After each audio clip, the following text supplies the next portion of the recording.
Hər kəsə salam, mən Fərid Cəmalzadə. Bu gündən etibarən Azərbaycan dilinə aid bütün mövzuların izahını çəkib pulsuz şəkildə bu YouTube kanalına yerləşdirəcəm. Əgər siz belə deyək, hazırlıq olmadan dərsləri dinləmək istəyirsinizsə, öyrənmək istəyirsinizsə Azərbaycan dilini, bu kanalı izləyərək öyrənə bilərsiniz. Sadəcə sizdən istədiyimiz kanala abunə olub videoları bəyənməkdir. Yox, əgər qruplarla dərsə qoşulmaq istəyirsinizsə, bu aşağıda gördüyünüz WhatsApp nömrəsinə yaza bilərsiniz. Dərslərdə də hər kəs ayrı-ayrı fərdi şəkildə sual-cavab edilir. Kimin nə zəifliyi varsa ona aid əlavə testlər tərtib olunur və bütün mövzular tək-tək hamısı izah olunur. Bu qədər. İndi keçək fonetika bölməsinə. Fonetika bölməsinə bu günlərim saitlər mövzusunu izah edəcəyik. Fonetikanın nə olduğuna nəzər salaq. Fonetika deməli dilçiliyin növlərindən biridir. Dilçilik də dili nəzəri cəhətdən öyrənən elm növüdür, elm sahəsidir. Fonetika ilə yanaşı dilçilikdə leksika, morfologiya, sintaksis və s. öyrənilir. Fonetika bölməsi dildəki danışıq səslərini, onların xüsusiyyətlərini, inkişaf xüsusiyyətlərini və s. öyrənən bir elmdir. Burada vacib olan bir məsələ nədir? Buna mütləq diqqət yetirin. Dildəki danışıq səslərini öyrənən elmdir. Səsləri deyil. Bu testlərdə düşə bilər, orada yaza bilər ki, məsəl üçün səhv variantı seçin və yaxud da ki, doğru variantı seçin. Qeyd olunsa ki, fonetika səsləri öyrənən elmdir, siz onu yanlış kimi götürməlisiniz. Çünki səsləri öyrənən elm akustika adlanır. Fonetika sadəcə dildəki danışıq səslərini öyrənən elmdir. Fonetika sözünün mənası Yunancadan fones səs, tika elm sözlərindən əmələ gəlmişdir. Ümumiyyətlə, fonetika öyrənilən dildəki ən kiçik vahidləri öyrənir. Dildəki ən kiçik vahidlər dedikdə bunlara səslər və hərflər aiddir. Bəs dildəki danışıq səslərini yaradan nədir? Dildəki danışıq səslərini danışıq üzvləri vasitəsilə yaranır. Danışıq üzvləri iki yerə bölünür. 1. Fəal danışıq üzvləri. 2. Qeyri-fəal danışıq üzvləri. Fəal danışıq üzvlərinə hansılar aiddir? Dil, dodaqlar və səs telləri. Deməli, dil, dodaqlar və səs telləri ən vacib, ən mühüm danışıq səslərinin yaranmasında iştirak edən orqanlardır. Digər qeyri-fəal danışıq üzvlərinə aid hallar çəksin. Ümumiyyətlə, qeyri-fəal danışıq üzvləri hansılardır? Bunlara ağız boşluğu, dişlər, burun boşluğu, qırtlaq, nəfəs borusu və ağciyərləri aid etmək olar. Bizə vacib olan testlərdə ümumiyyətlə düşsə, fəal danışıq üzvlərini əzbərləsəz, digər qeyri-fəalları oradan rahatlıqla seçə bilərsiniz. Bir də bir şeyi yadda saxlamaq lazımdır. Dil və dodaqlar vasitəsilə sait səslər yaranır. Sait səslər. Səs telləri vasitəsilə samit səslər yaranır. Dilimizdə 32 hərf, 34 səs vardır. İki fərq vardır hərflər və səslər arasında. Bu fərqlər k-ştrix və x-ştrix samit səslərdir. Bu səslər barəsində samitlər bölməsində ətraflı məlumat verəcəyik. Ümumiyyətlə, danışıq səsləri iki yerə bölünür. Sait səslər və samit səslər. Sait səslər ağız boşluğunda maneəyə rast gəlməyən səslərdir. Samit səslər isə əksinə, ağız boşluğunda maneəyə rast gələn səslərdir. Bunu necə təsəvvür edə bilərsiniz? Deyək ki, A hərfi və F hərfi.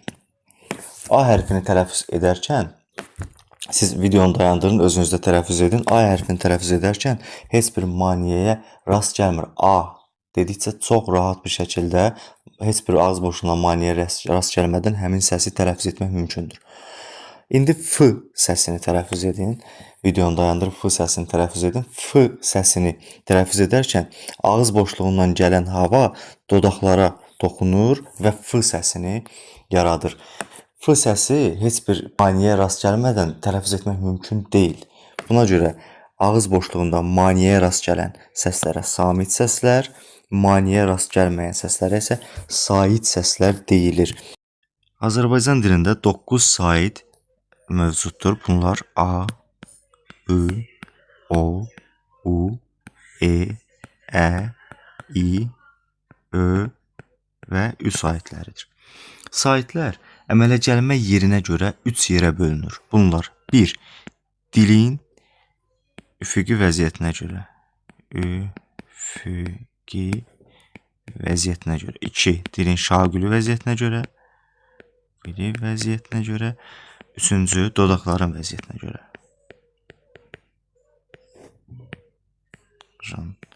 Vəziyyətinə görə. Üfüqi sözünü yəqin ki, riyaziyyatdan sizə tanışdır. Üfüqi sözü, yəni düz paralel xətt mənasında işlənir. Şaquli isə yuxarıdan aşağıya doğru çəkilmiş xətt mənasında işlənir. İndi baxaq, dilin üfüqi vəziyyətinə görə saitlər neçə yerə bölünür? Dilin üfüqi vəziyyətinə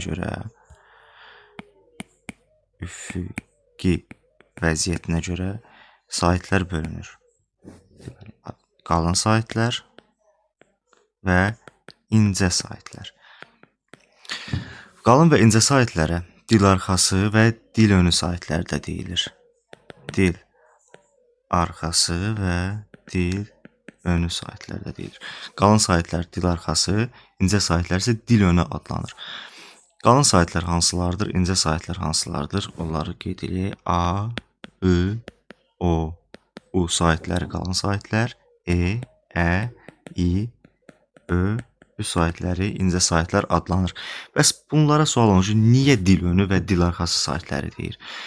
İndi bu saitlərdən ikisini götürək. Bir U saitini götürək, bir Ü saitini götürək. Siz videonu dayandırıb özlüyünüzdə təkrarlayın. U saitini deyin, arxasınca isə Ü saitini təkrarlayın. U saiti dedikdə sait səsi dilin xəssəsinə yaranır. Ardınca U, Ü dedikdə dilin önə gəldiyini hiss edirsiniz. Bu öndə yaranan saitdir. Buna görə dil arxası və dil önü saitləri deyə adlandırılır. Burada bir nüans var. E saiti ilə bağlı. E saiti nə dil önündə, nə də dil arxasında yaranır. E saiti ortası sait adlanır. Dil ortası saiti də adlanır. İndi ikinciyə keçək. İkinci dilin şaquli vəziyyətinə görə saitlər neçə yerə bölünür, ona baxaq. Dilin şaquli vəziyyətinə görə də saitlər 2 yerə bölünür. Bunlar hansılardır, onlara baxaq. Deməli, açıq saitlər və qapalı saitlər. Açıq saitlərə həm də gen saitlər deyilir. Qapalı saitlər isə dar saitlər adlanır. Nə üçün gen və dar saitlər deyilir? Deməli, bu saitlərin tələffüzündə alt çənə və dil nisbətən aşağı enir. Ağız boşluğu açıq saitlərdə genəlir, qapalı saitlərdə isə daralır. Və alt çənənin hərəkətinə və dilin hərəkətinə görə bu saitlər açıq gen və yaxud da ki, qapalı dar saitlər adlanır. Bəs hansılardır? Qapalı saitlər I, İ, U və Ü saitləridir. Əgər unutsaz qapalı saitlər hansıdır, yadınızda saxlayın ki, 4 cür yazılan şəkilçilərin tərkibində olan saitlər qapalı saitlərdir. Digər açıq saitlər isə yerdə qalan A, Ə, E, O və Ö saitləridir. İndi isə dodaqların vəziyyətinə görə bölünən saitlərə baxaq. Deməli, dodaqların vəziyyətinə görə saitlər 2 yerə bölünür. Buna dodaqlanan və dodaqlanmayan saitlər. Saitlər bölünür. Dodaqlanmayan və dodaqlanan saitlər arasındakı fərq nədir? Dodaqlanan saitləri tələffüz eləyərkən dodaq dairəvi vəziyyət alır və bir qədər irəli çıxır. Dodaqlanmayan saitlərdə isə bu vəziyyət baş vermir. Bunun üçün dodaqların vəziyyətinə görə də saitlər 2 yerə bölünür. Hansılardır? O, U, Ö və Ü saitləri. Yerdə qalan digər saitlər isə dodaqlanmayan saitlərə aiddir. A, Ə, E, İ və I saitləri. İndi saitlərin uzanması mövzusuna baxaq. Deməli, saitlərin uzanması. Dilimizdə bəzi sözlərdə saitin biri digərinə nisbətən uzun tələffüz olunur. Bunlara uzanan saitlər deyilir. Adətən də ərəb fərs manşəli sözlərdə olur bu uzanmalar. Dilimizdəki 9 saitdən 7-si uzanır. I və Ü saitləri uzanmır. Amma bir istisna var, onu qeyd eləyək. Deməli, I və Ü saitləri uzanmır. uzanmır. İstisna hansı sözdədir? Üfüqi sözündə. Üfüqi sözündə ikinci hecada olan sait ü saiti uzanır. Amma digər hallarda və ı və ü saitləri uzanmır və digər saitlərdə uzanma olur. Uzanmanı gördüyünüz kimi bu iki nöqtə işarəsi ilə göstərilir. Qoşa nöqtə qoyulur. Sözdə təkcə bir səsdə, sait səsdə uzanma varsa, onun yazılışı və deyilişi arasındakı fərq sayılmır. Burada sadəcə uzanma olub da, başqa hərf dəyişməyib, əlavə hərf artırılmayıb. Ona görə də əgər təkcə uzanma varsa, onda sözdə yazılış və deyiliş arasında deməli fərq yoxdur. Məsəl üçün başqa misallar verək. İşarə sözündə işarə, bax bu yazılışıdır. İşarə. Bu da oxunuşu. Sadəcə uzanma olduğu üçün, deməli işarə sözündə də uzanma olduğu üçün yazılış və deyilişində fərq yoxdur. Uzanma sözün həm ortasında ola bilər. Məsəl üçün, bax, işarə sözündə ortasındadır. Sözün əvvəlində də ola bilər. Tutaq ki, bax, Arif sözü. Arif. Arif sözündə uzanma birinci hecaya düşür, sözün əvvəlinə düşür. Və yaxud da ki, sözün sonunda da ola bilər. Məsəl üçün, bədii sözündə. Bədii sözündə sözün sonundakı i saiti uzanır.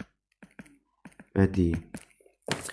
Uzanma mümkündür. Sözün ortasında, sözün sonunda, sözün əvvəlində deməli saitlər uzana bilər. Bəzi sözlər var ki, onlar iç baxışdan uzanan sait olduğu düşünülür həmin sözlərdə. Ancaq əslində onlarda uzanan sait yoxdur. Bu sözləri də testlərə çox tez-tez salırlar çaşdırmaq üçün. Həmin sözləri mütləq əzbərləmək lazımdır. Misal üçün həmin sözlərdən heca, heca deyilir. Yəni heca deyə tələffüz eləmir. Heca, müəmma, müəmma, daha sonra hazır ki, hesab,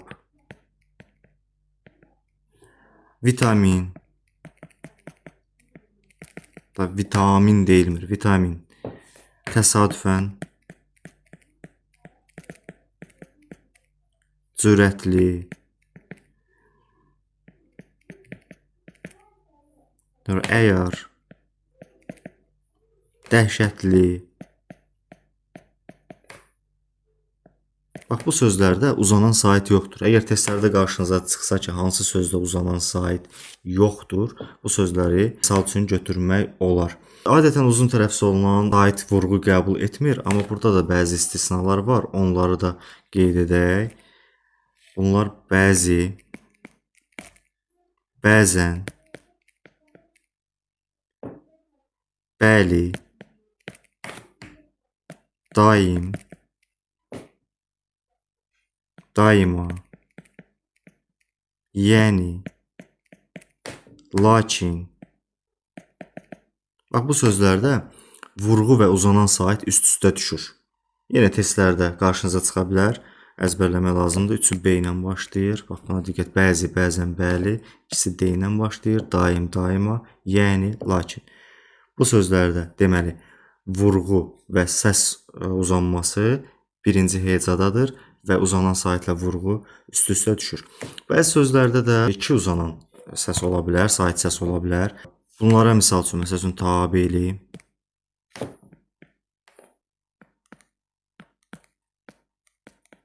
tabeli sözündə həm a saiti, tabeli, həm də e saiti uzanan saitdir. Məsəl üçün, dəvətnamə sözündə, dəvətnamə, burada da həm ə saiti, həm də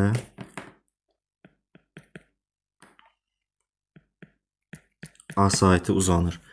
Bir də anə, yanə şəkilçisi sözün sonunda olanda, məsəl üçün, dahiyanə, həm i, həm də a şəkilçisi, sabiranə. Bu cür sözlərdə də ikili uzanan sait səs vardır. Yenə testlərdə düşdükdə hansı sözdə uzanan iki sait səs var dedikdə bu sözləri götürə bilərsiniz.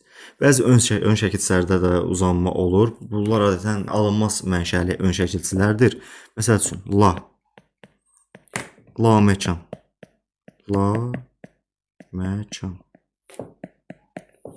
və yaxud bi şəkilçisi, bi və fa,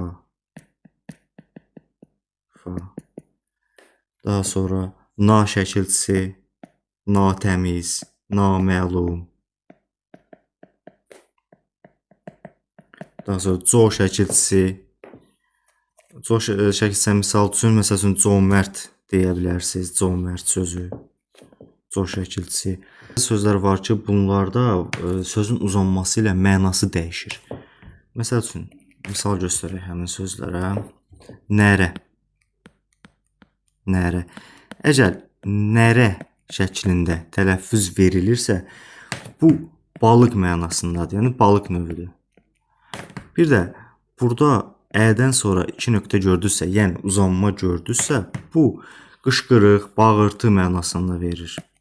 Qışqırıq, qışqırıq mənasını verir. Sonra əyan sözü. Əyan əgər nöqtəsiz yazılıbsa, bu açıq, aşkar. Yəni fikrini əyan elədi. Sözündəki əyandır. Amma 2 nöqtə gördüksə ənin qarşısında, yəni uzanma varsa, bu saray zadəganı, saray əhli, yəni saray əyanı mənasında işlənir. Sonra dava. Dava sözündə əgər uzanan sait yoxdursa, bu dərman mənasını verir. Dava dərman. Əgər uzanan sait varsa, bu müharibə, döyüş, dava dalaş mənasında işlənir. Və bir də bəzən sözü.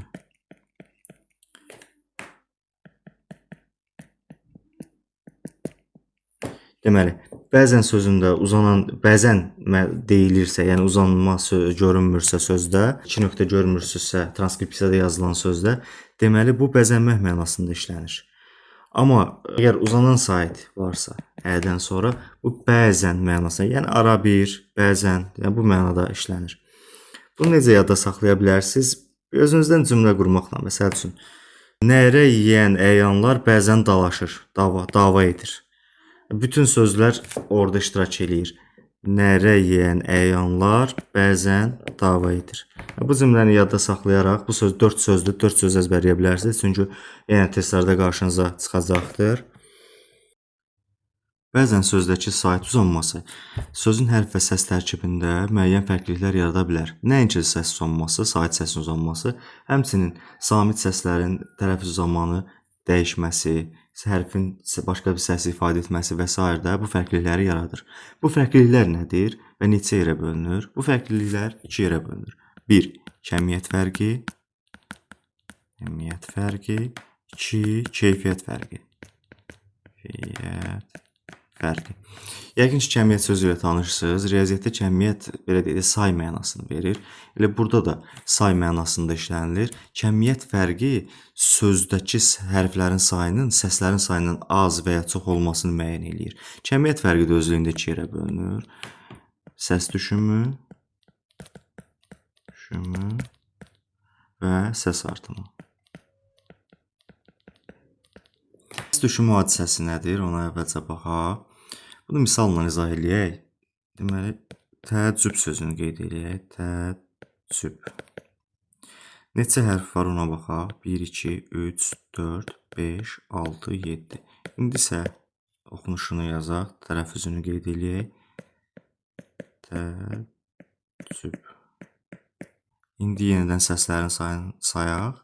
1, 2, 3, 4, 5, 6.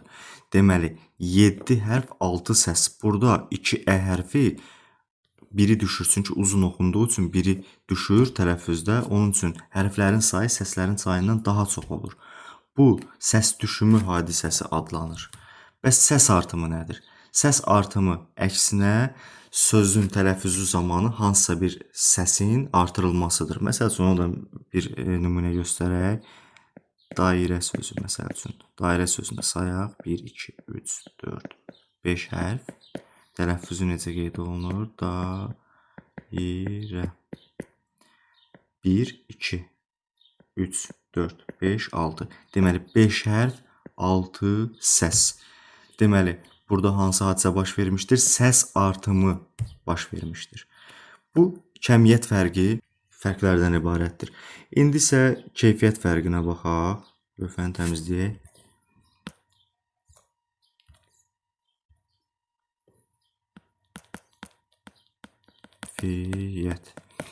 Keyfiyyət fərqi sözün tələffüzü zamanı hansısa səsin dəyişməsidir. Məsəl üçün qeyd eləyək, tüfəng sözünü qeyd eləyək. Tüfəng. Bunu samitlər bilməsinə daha aydın keçəcək. Bu samit səsinin dəyişməsini sadəcə misal üçün qeyd edirəm. Tüfəng. Tüfəng kimi oxunur. Bax, indi hərflərin sayını sayaq. 3, 4, 5, 6, 1, 2, 3, 4, 5, 6. Görürsünüz, burada bərabərdir hərf sayı. Deməli, bu sözdə kəmiyyət fərqi yoxdur. Ancaq G hərfi K samitinə çevrilibdir. G samiti K samitinə çevrildiyi üçün sözün hərf və səs tərkibində müəyyən dəyişiklik var. Hərf dəyişməsi var. Bu keyfiyyət fərqi adlanır. Keyfiyyət fərqi bu deməkdir. Bəs belə bir sual ola bilər. Bir sözdə həm kəmiyyət, həm keyfiyyət fərqi ola bilərmi? Bəli, ola bilər. Onun üçün də bir misal göstərək. Məsəl üçün, elə tüfəng sözünün özünü götürək. Tüfəng. Məsələn, tüfənglə. 1, 2, 3, 4, 5, 6, 7, 8. Tələffüzünə baxaq. Tüfəng. Üzr istəyirəm. Tüfənglə. Deməli, neçə səs oldu? 2, 3, 4, 5, 6, 7, 8, 9. Deməli, ilk fərqi tapdıq. İlk fərq kəmiyyət fərqidir. 8 hərf, 9 səs vardır. Bəs başqa fərq harda var? Bax, G samiti yenə K-yə çevrilib, L samiti N-yə çevrilib. Deməli, burada həm kəmiyyət, həm də keyfiyyət fərqi vardır. Testlərdə düşə bilər. Testlərdə düşəndə mütləq qarşısından tələffüzünü qeyd eləyin ki, siz testi həll edərkən gözünüzün qarşısında olsun və çətinlik çəkməyəsiniz. Kəmiyyət və keyfiyyət fərqi haqqında bu qədər. İndi isə qoşa saitli sözlərə nəzər yetirək. Qoşa saitli sözlər nədir, necə yazılır, hansı növləri var? Bunlara baxaq. Azərbaycan dilində iki yanaşı sait işlənən sözlərə qoşa saitli sözlər deyilir. Bu cür sözlərin yazılışı və deyilişi çox zaman fərqlənir. Ya kəmiyyət fərqi olur, ya keyfiyyət fərqi olur. Qoşa saitli sözlər ümumilikdə iki yerə bölünür. 1. Eyni cinsli. 2. Müxtəlif cinsli.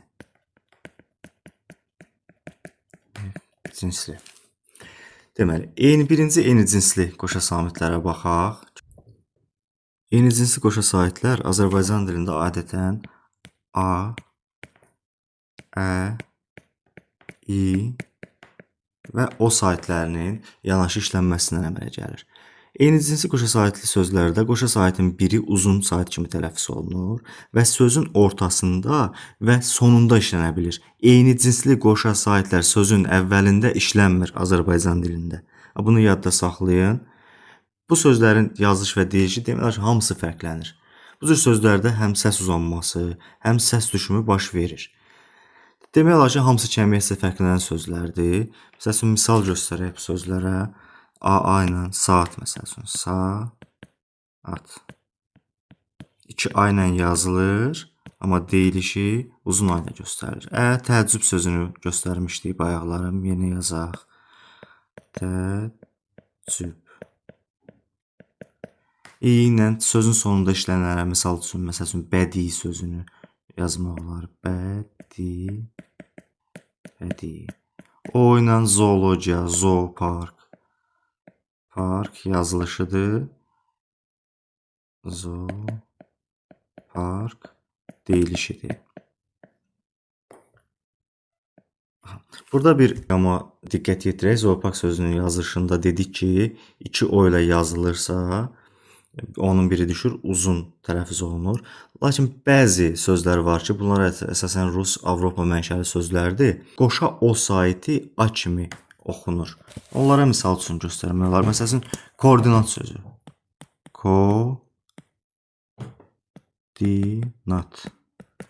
Koordinat necə oxunur? Koordinat. Sonra kooperasiya sözü. Kooperasiya deyə yazılır. Operasiya deyə oxunur. Ümumiyyətlə, eyni cinsi saytlarda bir dənə bu O birləşməsində biraz qarışıqlıq var. Digərləri hamısı biri düşür, sayt uzun kimi tələffüz olunur. Bu incəliyi bilsəz, bu sözlər çox azdır. Koordinat, koordinasiya, bu tip sözləri də A kimi tələffüz olunur. Amma müxtəlif cinsi saytlarda biraz orada sayt birləşmələrində fərqlər var. O fərqlərə indi baxaq, görək hansı halda səs düşümü baş verir, hansı halda ümumiyyətlə səs artırılmır, hərf artırılır, artırılmır. Bu məqamlara diqqət edək. Lövhəni təmizləyək indi. Burada son olaraq kanun ştrixləri yadımızdan çıxıb, onları əlavə edək. Koordinat, zoopark.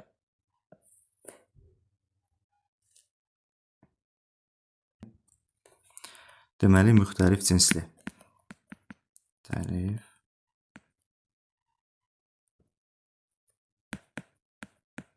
Cinsli. Deməli, müxtəlif cinsi saytlarda nəyi bilməliyik? Bu sayt birləşmələri olan sözlərdə həmişə y samiti əlavə olunur. Həmin sayt birləşmələrini yazaq. A, I və bunun tərsi. Bunu bu cür yadda saxlasaz daha yaxşı xatırlayacaqsınız. I və A. Ə, I.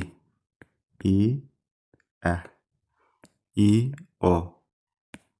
O, I.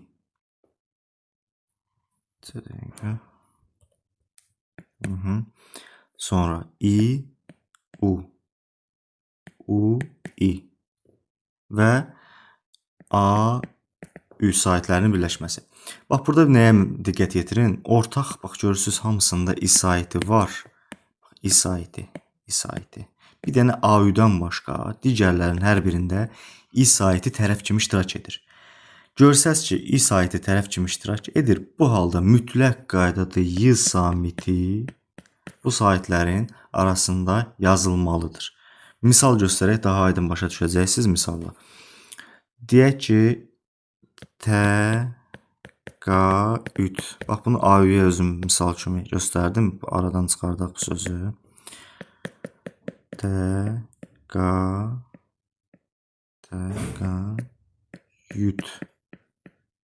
kimi oxunacaqdır. Bax, görürsünüz, A-Ü saytlərinin arasında Y samiti mütləq artırılır. Məsəl üçün, dialoq. Dialoq. Tələffüzü necə olacaq? Dialoq.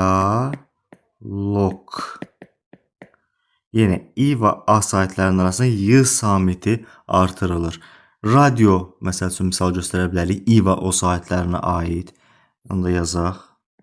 Radio. Yazılış olacaq. Radio. Yenə. Görürsünüz, Y samiti əlavə olunur. Sonra buna fədai, faciə və s. bu kimi sözlər nümunə göstərə bilərik. Yəni, burada diqqətli diqqətli ola biləcəyiniz mövzu odur ki, I saytini gördünüzsə, mütləq qaydada arasından Y artırılacaqdır. Və bir də əlavə olaraq A və Ü saytı olacaqsa, Y samitini əlavə edəcəksiniz. A, E. E, A. E, Ə. Ə, A. E, O. Ü, A. Ü, Ə. A, U. Tərsi. U, A. U, Ə. Sait birləşmələrində sözlər yazıldığı kimi tələffüz olunur və uzanma olmur. Məsəl üçün göstərək, deməli, aerodrom sözü. Aerodrom. Məsələn, aerodrom sözündə Y saytı artırılmır. Heç bir saytı artırılmır. Necə varsa o cürdə tələffüz olur. Sonra, misal üçün, EA-ya misal göstərək. Okean sözü. Okean. Yəni, okean yazılmır və yaxud deyilmir. Okean deyirsiniz. Teatr sözü. EA-ya misal göstərək. Teatr. Bu sayt birləşməyi olan sözlərdə deyildiyi kimi yazılır və uzanma olmadan tələffüz olunur. Dua sözü var, uaya misal göstərə bilərik. Dua da yazıldığı kimi oxunur və sayt artırılmır. Bəzi sözlər var ki, bunlar testlərdə çox qarşımıza çıxır və bunlar deyildiyi kimi, yazıldığı kimi də deyilir, tələffüz olunur. Ancaq bu kimi suallarda səhvlər çox olur. Bu sözlərə misal üçün yazaq. Bax, bəraət sözü. Bəraət. Bəraət sözündə uzanma var, amma y artırılmır. Bəraət deyilmir. Bəraət necə yazılıbsa o cür. Bəraət. Sonra qiraət, şücaət, qənaət. Riayət sözü çox düşür testlərdə. Riayət sözü riayət şəklində yazılır və riayət kimi də oxunur. Yəni bu sözün yazılışında y var. Y ona görə deyilişdə var. Riayət deyə yazılmır. Riayət deyə yazılır deyə y oxunur. Yəni bu a-yə birləşməsinin arasına artırılan y deyil. Bu sözün özündə var bu y hərfi. Çox düşür testlərdə. Mütləq qayda bunu yadda saxlayın. Sonra memuar sözü var, məcmuə sözü var, sauna, aktual, xaos məsəl üçün. Xaos. Seans var. Seans deyə yazılmır, y artırılmır. Seans. Necə var? Necə yazılırsa elə də deyilir. Dilimizdə bəzi sözlər var ki, həmin sözlərin tələffüzündə qoşa sahitlərdən biri düşür. Sözlər elə çox deyil, ancaq yadda saxlayın. Və məsəl üçün, birini qeyd eləyək. Əli açıq. Bax, bu sözün tələffüzündə əl açıq kimi qeyd olunur. Bax, burada is saiti düşəcəkdir sözün yazışında. Bir də qohumluq bildirən sözlərin əksəriyyətində, daha doğrusu sonunda oğlu olan sözlərin əksəriyyətində xala oğlu məsəl üçün, xala oğlu deyə yazılış bu cürdür. Deyilişdə xal oğlu deyə yazılır. Bax, bu gördüyünüz a saiti düşür. Deyilişdə olmur. Bunun üçün bacı oğlu, əm oğlu, dayı oğlu, yəni bu sözlərdə də bu a saiti düşəcəkdir. Bir də əlağa sözündə xüsusi isim adda yadda saxlayın. Əli ağa yazılır. Əl ağa deyə tələffüz olunur. Son olaraq o saiti barədə danışaq. O saiti bəzi alınma sözlərdə a kimi də tələffüz olunur. Burada nəyə fikir verəcəksiniz? Əgər o saiti vurğu qəbul edirsə, o kimi tələffüz olunur. Vurğu qəbul etmirsə, a kimi, a səsi kimi tələffüz olunur. Buna misal olaraq baxaq. Məsəl üçün, komediya. Komediya yazılır. Komediya. Komediya deyə oxunur. İndi komediya sözündə vurğu hara düşür? Ona baxaq. Komediya. Bax, vurğu düşür e saitinə. E saitinə vurğu düşür. Deməli, o saitinə vurğu düşmür deyə a kimi tələffüz olunur. Başqa bir misala baxaq. Model yazılır. Model. Model e-yə düşür. Model. E-ni qüvvəti deyirsiniz. Vurğu e-dədir. Vurğu düşmür deyə a kimi oxunur. İndi başqa bir misala baxaq. Obraz. Obraz sözü obraz deyə də oxunur. Obraz. Çünki obraz deyirik. Vurğu o-dadır. O qüvvətli deyilir. Obraz. Vurğu o-ya düşdüyü üçün o saiti o kimi də oxunur. Monoloq sözünə baxaq. Monoloq deyə yazılır. Monoloq.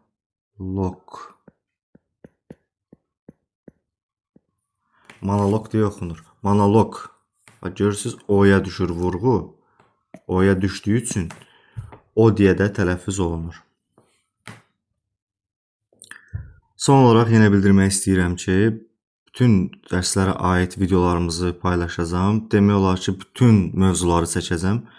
İstəyən hər kəs pulsuz hazırlaşa bilər. YouTube üzərindən hamısını paylaşacağam. Bütün mövzuları keçəcəyim dərslərdə, özəl dərslərdə keçəcəyim bütün mövzuları YouTube-da da paylaşacağam. Kimsə fərdi dərs istəyərsə və yaxud qruplara qoşulmaq istəyərsə, aşağıdakı nömrə ilə WhatsApp nömrəsinə yaza bilər. Dərslərdə necə olacaq? Dərslərdə hər kəsə fərdi yanaşılır. Hər kəs sual-cavab edilir. Hər kəsin bilmədiyi və yaxud da ki, çətinlik çəkdiyi mövzuya aid əlavə testlər göndərilir. Bunun üçün əgər qoşulmaq istəyirsinizsə, sentyabr ayından qruplarımız başlayacaq. Bu nömrə ilə əlaqə saxlayaraq qruplara yazıla bilərsiniz. İzlədiyiniz üçün çox sağ olun. Hələlik.